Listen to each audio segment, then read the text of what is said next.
are here to finish our assembly of our pumpkin, our Plumpy Pumpkin, which is, of course, the most important part and probably the hardest part without a doubt. Again, a reminder of what it is. Here's the Plumpy Pumpkin. The pattern is free on my website, which is yarnworksstudio.com. That's Yarnworks with an X. And you can also find an overview video that I'm posting that just talks about the materials and the construction, as well as the full pattern is available on my website and also in video form that you can follow along. But this video in particular is going to cover the actual construction and assembly to make it look as perfect or as interesting as you want it to be. This is obviously the tricky part. This is where a lot of people get tripped up. So if you want to follow along with me, I have my shell that I've done, which is the actual pumpkin itself. I haven't made the stump yet. I like to make the stump at the end because I want to double check my colors and kind of show them on the pumpkin itself. So make sure you turn your pumpkin shell to be right side out. You know it's the right side when it's got these ridges here. So these are the slip stitch rows. I'll do a close up here, the slip stitch rows, ridges. So you know that this is that's right side out. You're gonna need scissors. You're gonna want a tapestry needle, which is just a blunt end needle with a big enough eye that it can hold your yarn. And you're going to need some polyfill, some batting, whatever you're using to fill with. Now if you are using beads or some sort of small material, make sure that you bag it, and so sew up a little bag. I'm not going to cover that in this tutorial, but I have done it in some of my other videos. If you go back and find my beanbag owl assembly, for instance, you'll see me actually create a small beanbag pouch for that. That guy's super cute. But this one I'm just doing batting. I hope I have enough here. If not, I'll have to pause the video and go find some more. Then what we have is our really long tail that's probably way too long, and that's okay. I'd rather have it way too long than not long enough, because again, I like to avoid extra attaching of threads wherever possible. Okay, so I'm going to thread my tapestry needle, and I'm gonna do a really long double up here because I can. And what we're gonna do is we're going to just grab along this full edge here, along the full edge here. We're going to go in and out of each kind of stitch. So you're gonna go from sort of the inside up, and there's no rhyme or reason to this, there's no magic to it. And then you're gonna find a loop to go down and then up, keeping them kind of close together. They don't have to be like every strand of anything, but you're gonna cinch it like this, and you want it to be as close to the actual edge as it can be. You don't want it to be, partway down or anything. You're not trying to create some sort of special edge here. So I'll do a close up here. It's gonna go from the inside out and then from the outside in, and just keep doing that all the way across. And every so often you'll need to pull through your thread. But this is going to take a little bit of time. Again, the only thing that I'm really careful of when I'm doing this part is making sure I'm staying on the edge, and also making sure that I'm not splitting the yarn. It's very easy with some yarn. This yarn's pretty splitty, where it may you may go through a strand and split it rather than going through a space. So just make sure you're going through a space, have it close to the edge. Again, it doesn't matter if it's perfect. And the reason it doesn't matter if it's perfect is because you're gonna have the stump on the top on one, and you're going to have the bottom doesn't get seen. So either way, if there's a little lumpiness, you can also work it out with the polyfill, or you can stitch it more shut later if you find that there's an issue. Now you'll know you've gone all the way around when you get back to where your yarn starts, obviously. So I don't pull it all the way through, so I always have that point of reference, which is right here. There is an extra thread somewhere. There it is, it's tucked inside from where we started the overall pumpkin space. So again, I'm sure there's a name for this stitch and I'll probably look it up and throw it in the video when it's time. But you're just going around, making sure you have enough yarn to come through, pulling if you need to, and try not to split the yarn like I just almost did several times. But yeah, this one I'm doing with, I made this piece with Vanna's Choice, which I think is a Lion brand yarn. I'm sure I'll put up whether or not that's true when I edit the video. But I just have literally a basket full of scraps. Whenever I have a partial ball left from a project, I wind it up so that it's kind of concise and pulled together and not just a big ball of mess. And then I stick it in this little basket and I use that for all my scrappy yarn needs. All right, so I'm about to have finished going around. Again, making sure I'm not splitting anything. Again, don't be a perfectionist about it. You can always try it again if you need to as well. But now I've got it all the way through. What I'm gonna do is I'm gonna pull it. And again, remember we kept this extremely, almost unreasonably long. For a reason, I'm sure. Okay. Got something kind of having trouble tugging through there.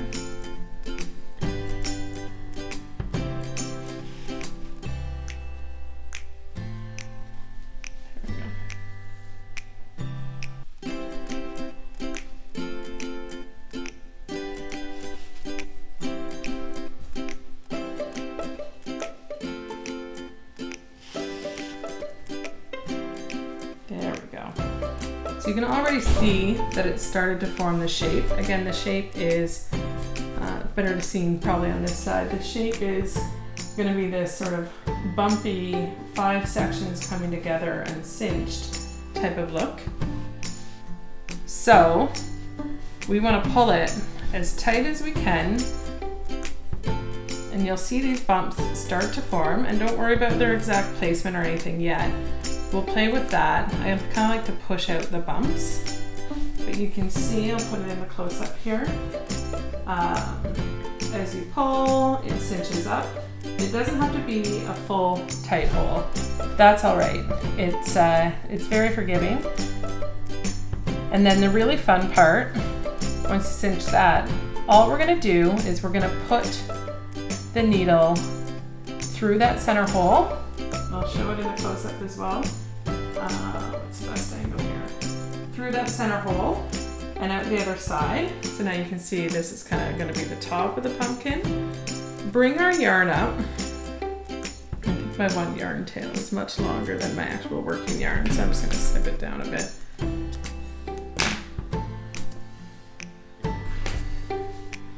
And now you're going to bring the yarn up.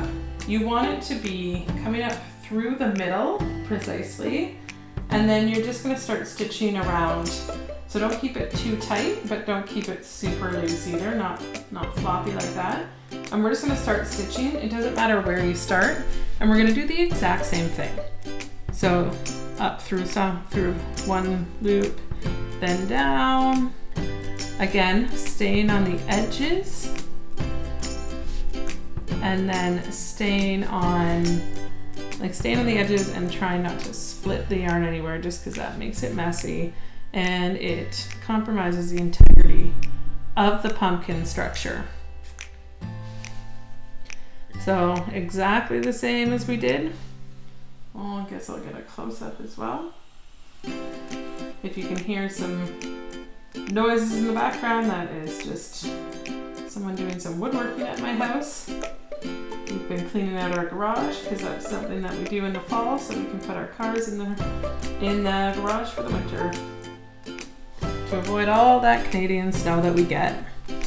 But before then, it's fall, which means pumpkins. It means pumpkin spice. For those of you that like it, I happen to like it, but only in very small quantities. And I do love pumpkin pie the most.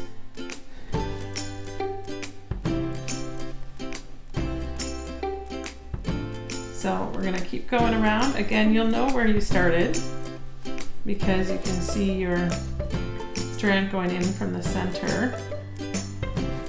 And again, it doesn't have to be perfect. You can choose which end looks best to you and put the stump over the better end or the worse end, depending on what you're going for. But it's very forgiving. And again, using different yarn weights will give you different size pumpkins. You can make them fatter by making the width of that initial fabric round that we did.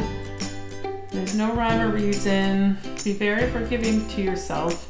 Be kind to yourself. I think a lot of people get really frustrated during assembly because they want it to be perfect. And I think sometimes the more we try to be perfect, the harder it is to actually achieve. And you can push something to the point of having it be really good and then you wreck it because you try one more thing to make it better. So I've learned to just sort of tone down on my rampant perfectionism and just, you know, do the best I can and know that that's good enough. And, you know, it seems a lot more fun, a lot less pressure around the assembly of something, because at the end of the day, we're making stuff because we love, you know, using yarn and having fun with it, and we don't want something with a bunch of pressure. All right, so I'm all the way through now, and again, I'm gonna pull my yarn. I should have been pulling as I went, but I wasn't. So just kind of make sure you don't get yourself some yarn burn here by having it slide too much. All right, so obviously we're gonna need to stuff this before we cinch it too much. I always keep tugging up on the bottom to keep that really, really tight. And then what I'm gonna do is I'm actually gonna stuff around this strand that's coming up in the middle, because I want this strand to end up in the middle as well. And I want to be able to go up and down through the middle of the pumpkin to construct these definition lines more. So I want to keep a clear path from top to bottom with my batting. So I'm going to take my batting, again, make sure that the material's safe for where you are, not too flammable, things like that. There's a lot of considerations around it, especially if you're going to sell it. So look up what the safety guidelines are. And I'm taking chunks just so that I can make sure that that strand keeps staying in the middle. I'll show it on here too. You want to keep that one coming up from the bottom in the middle. And as far as how tight you want to fill it, it's totally up to you. You can see it taking shape here. Putting more fill in will help with some volume definition, and actually keeping it in 5 distinct chunks. I'm actually going to take this one out, chunk it into 2 sections. So I've got kind of one blob for each pumpkin section, as there's 5 sections there. So we're going to take this, and you can go really tight if you want to be tight, knowing that the tighter it is, this one's pretty tight. It's nice though. The tighter it is, the more it might stick out of these side stitches. And that's because, I'll show it in close up, the side stitches where the double crochets are, I like the double crochet for the texture, but they do leave some gaps, some holes. And if you stuff it really tight, things might want to push out of those holes. So this one's not too tight. I'm gonna pull out my giant super bulky one because I love it, first of all. It's so much fun. But also it's a little looser, like I can squeeze it pretty tight. I can squeeze it a lot. It's pretty squishy. So this is the exact same pattern as super bulky Lion Brand Woolies Thick and Quick. Color is Fisherman, and then this color, let me see, I've got it right here, is called Barley.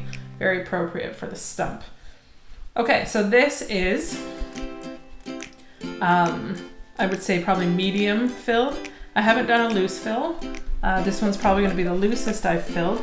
But again, you want it to have the shape, and you know you're going to close this in, so you don't want to have it really, really full up here because you need to be able to cinch it. And so that is the next step, is to cinch it. So we're going to pull it. I'll show you on here too. And we're just going to keep pulling and keep pulling till it's tight. And then remember, this whole thing is also attached down here. So keep pulling, really use those muscles. Make sure you're not using a yarn that's gonna just snap. That's why I like acrylic. I find it doesn't snap, but it depends on the brand too. And you wanna cinch it until you get kind of the definition you want. Now with mine here, and what we're gonna end up doing is we are gonna wrap these around to give more definition, but I'm just going to fiddle with the bottom here. I'm gonna open it up again a little bit. I'm gonna fiddle with the bottom. I want the stuffing to be filling out these ridges. See, this one is very deep. Do a close up of the depth of this sort of line. I'm just gonna tuck it out a little bit so that's going out. We want these ones to push out, and then we'll have the inside lines like this that will give more definition too. So I'm just pushing this out a little bit. Then I'm gonna pull it tight again. Tight, tight, tight, tight. When you think it's too tight, maybe give it one more little tug too. The more you fill it, the also plumper it will be around. And again, my circle's not all the way closed. It doesn't need to be all the way closed. All it needs is needs to be pretty tight. Then what I'm gonna do is I'm actually gonna grab the other side. So my line is coming out here. So I'm gonna grab the other side about here, right close to the edge, and I'll do a close up here. So because my yarn is over here, I'm gonna tighten it up by pushing it through here. And then I'm gonna put my needle all the way down through and out the center hole of the other side. Making sure I get the center hole. You can see I'm coming out the center there. All right, and that lets me come through again. And it lets me tighten again so I can cinch even more. And now I'm through this side. And now I'm gonna start going around my sections. So you see the slip stitch ridge here, you know that the decrease and increase rounds are over here beside these, okay? So we're just simply taking still that same attached yarn, putting it over like this, and then we're gonna go down through the hole and out the hole on the other side again. You can see why I didn't want to put too much batting in the middle. And the tighter that you pull that, the more definition you're gonna get on the inside of the section.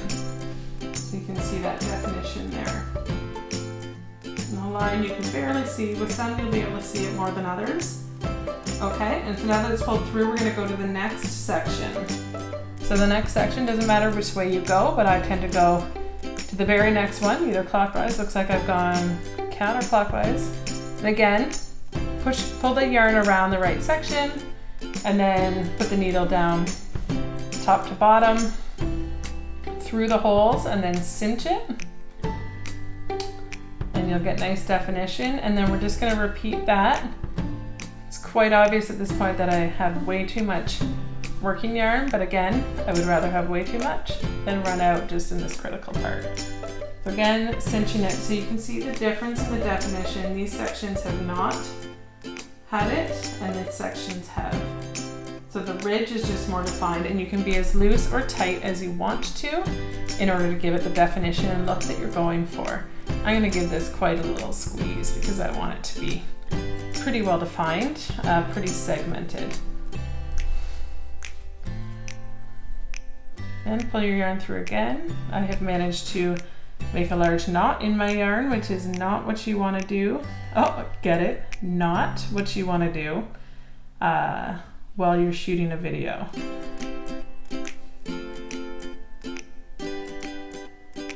Knots in the yarn usually mean you're just not paying attention, to it, and keeping it orderly while you're doing it. With assembly, it is important to kind of keep it orderly. Okay, we were pulling it through here for our, I think, 4th ridge. I'll just make sure that it is sitting in that ridge there. Yep. And then one more. Yep, just one more. So up around that ridge and down through the middle hole and out the bottom. Cinch it. And then what you want to do is on the side that your yarn is on, once you're happy with the tightness, the firmness, the shape, is you need to fasten off. So the way that I typically fasten off is I grab some stitches to go under like this, pull it through, then I'll go under those same stitches again, and I'll do a close-up as well. And then I go under that yarn over that just went through of me going through that stitch. And that should be enough to secure it. And then you just simply push your needle through and let your yarn end get lost inside the stuffing. Instead, I'm going to show another finish off here. So I pick a couple stitches to go under. Doesn't really matter where they are, as long as it doesn't change the outlook or the look of the fabric.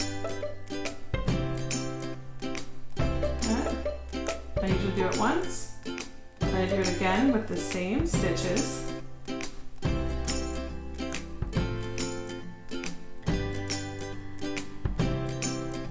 And then see, I left that little loop there. Then I go under that loop.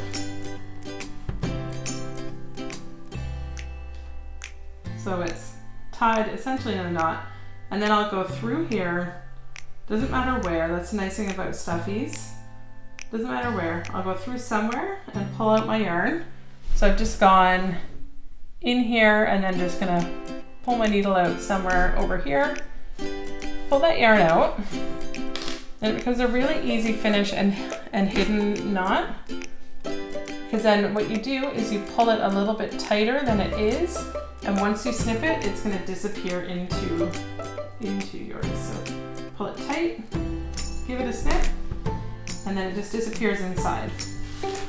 And then all your yarn ends are already gone, and you've got your pumpkin shape that you can I like to plump them up just by squeezing them like this. You can see the nice definition.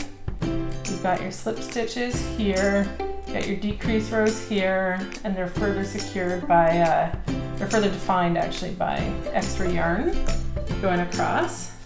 And then all that's left is the stump.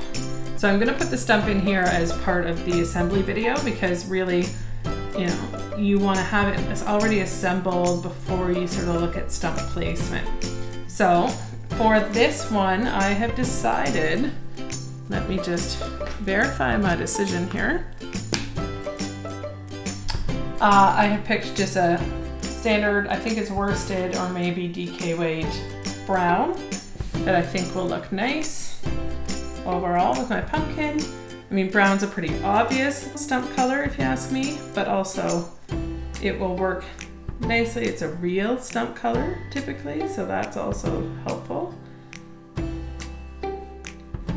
Again, I like to undo my yarn so I know which one is the actual center pull.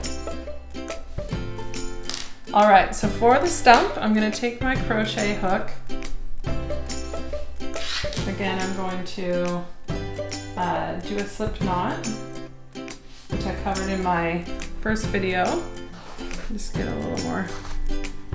Sometimes center pulls go really well. This one is not doing well with me here.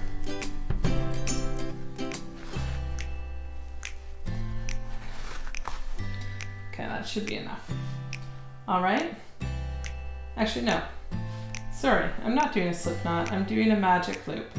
So a magic loop, you're putting it in a loop form like this, where it's like a backwards 4. Is that backwards? Yeah.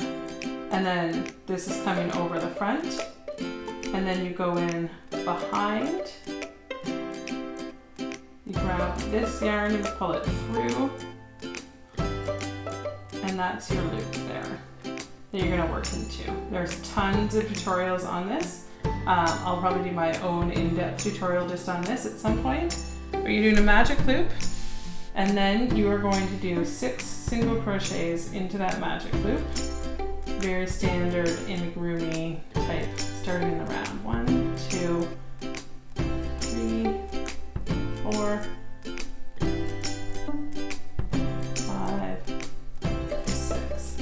And I would make sure that your yarn that you choose for this stump is similar weight to the one that you're actually building, otherwise your stump is going to be way bigger. So in this one, I'm not joining in the round, I'm just going to keep continuing. So I'm going to do another 18 stitches straight, just going around, which is 3 rounds without doing any chain joins or anything. Slip stitch or chain joins. So 1, 2, 3, 4, 5, 6, 7, 8. At this point, I like to kind of turn it and stick it so it's an outie instead of an innie, because that's how I'm going to use it. 8, okay, 9, 10, and yes, I do count like this when I'm doing it. 11, 12, 13, 14, 15, 16, 17, and 18.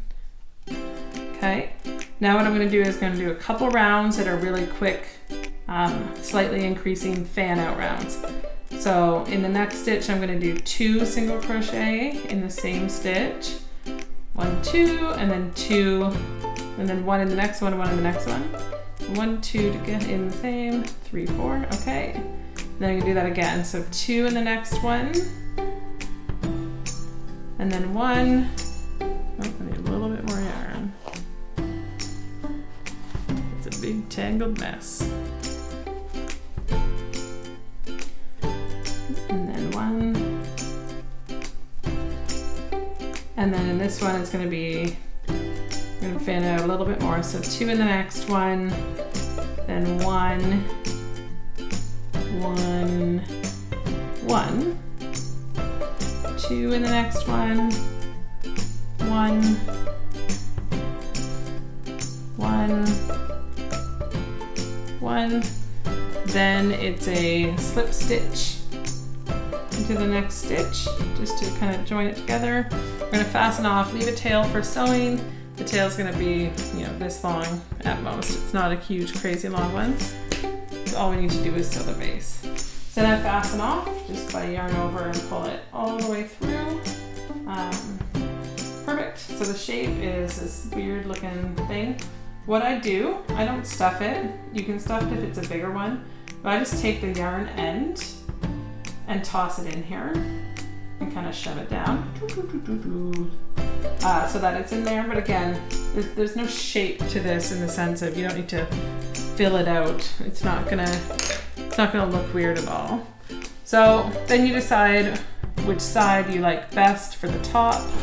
In this one, I'm looking, I don't think it really matters. I like them both equally. If I put my little guy on both, I'm gonna say, okay, this is the top. And we're gonna sew them into place. So we're gonna take our tapestry needle. We are going to thread it. Again, a tapestry needle is just a blunt needle. You don't want it really sharp because then it will really split the yarn ends. And again, we're going to use our long tail here because that's way easier than attaching a brand new piece of string. All we want to do here is we just pick a spot to start. It will not matter, I promise. So I'm kind of going to go in a circle around like this. So kind of here. And there's not that many stitches on here. I think there's 10 total. So we're only going to do this a few times to secure it. And again, if you don't like it, you can always pull it off and try it again somewhere else. But I'm going to pick something about there. I'm going to go under. I'm going to let it attach itself. Okay, like that. Then I'm going to take the next stitch and go up through it so that that's attached. I'm going to go down through the next stitch on my stump and grab just another chunk of this base. And I'm grabbing several stitches at once because there's only 10 stitches here and there's 5 ridges, so about 2 per stump total. Do a close up here. So again, you can see where your last one was. Sorry, my hand's in the way. You can see where you went with the last one, so go to the next. You can see where you go with the last one, go to the next one here. The left-handedness isn't helping with this camera angle here. And then go down the next one and grab a chunk from your next ridge. And that's all you're doing is up a stitch, back down a stitch, grab a chunk, go through it, up the next stitch, down the next stitch, grab a chunk. So right now I'm just grabbing one chunk from the main bump area of each pumpkin section, and that seems to have worked out pretty well for my stitch count. So now I've got it in place. It's not going anywhere. And then I just need to secure it. So I'll show you here as well. But again, when I am finishing off and securing something, typically what I would do here is I would go back down. I would go just around a ridge here and up through the stitch as you pull it tight. And then again, I'm just gonna pull this guy in right through my pumpkin. So through the middle, just jam my needle around until I can find an exit spot. You could also just go up the stump. Actually, maybe I'll go up the stump. All right, I'm just gonna go up the stump here, come out near the top. You can see, whoop. And then you pull it too tight, sip it, and it disappears down inside, never to be seen from or heard from again. And with that, we have our fully assembled pumpkin. I like to fluff it just by kind of squeezing it more together like this. And it depends how thickly or how much batting you put in for stuffing. You can see my nice ridges. Let it zoom in there. There it is.